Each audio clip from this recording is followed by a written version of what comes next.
ரெண்டு கோட்ரு அண்ணா ஒரு ஃபுல் பாட்டில் விஸ்கி கொடுங்க.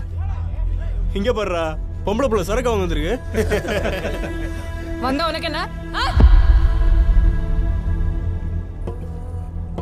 అన్నా ఇదో ఫిష్ ఇవ్వా అన్నా అదొక్కటే బతకడం కష్టం అన్నా. నేను ఒక్కనే అన్నా బతుకుతాలేను.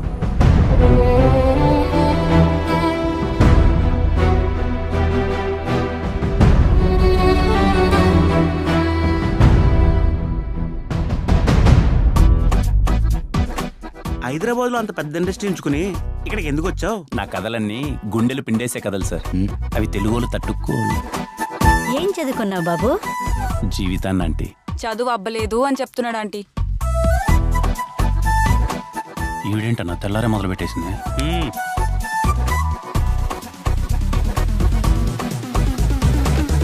ఇది ఇప్పుడు ఖాళీగానే ఉంది.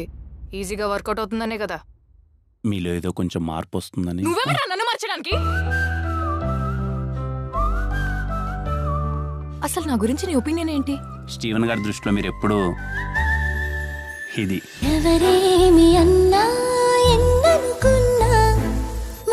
జీవితంలో ఎలాంటి అవసరం వచ్చినా దీన్ని ఎప్పుడు వదులుకోలేదు.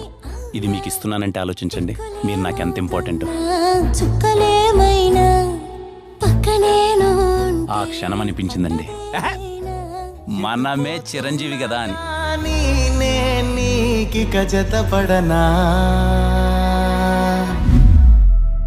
ఈ రోజు నుంచి మీరు నా దేవత, నేను మీ బానిస.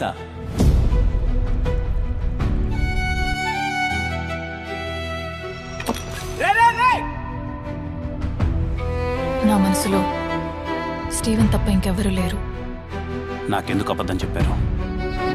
మీ డ్రాడ్ మైండ్ సెట్ ముద్దు దగ్గర ఆగిందా, లేక ఇంకేమైనా చేశారా?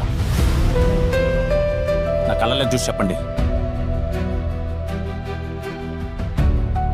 నేను వాడితో పెళ్లి మాత్రమే కాదు, నా లైఫ్ మొత్తాన్ని ఊహించేసుకున్నాను. ప్రతి ప్రేమ కథ ఒకేలా ఉంటే చరిత్ర కూడా నచ్చదండి. నమ్మని వాడికి ఈ కథ ఒక అబద్ధం, నమ్మగలిగితే అదే అద్భుతం.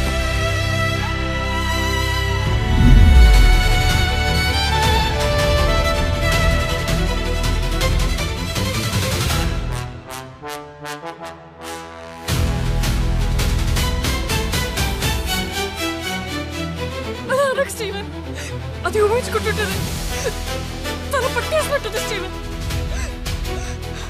కనపడకుండా నా గొంతునెవరో అదెవరో కాదండి, నేనే.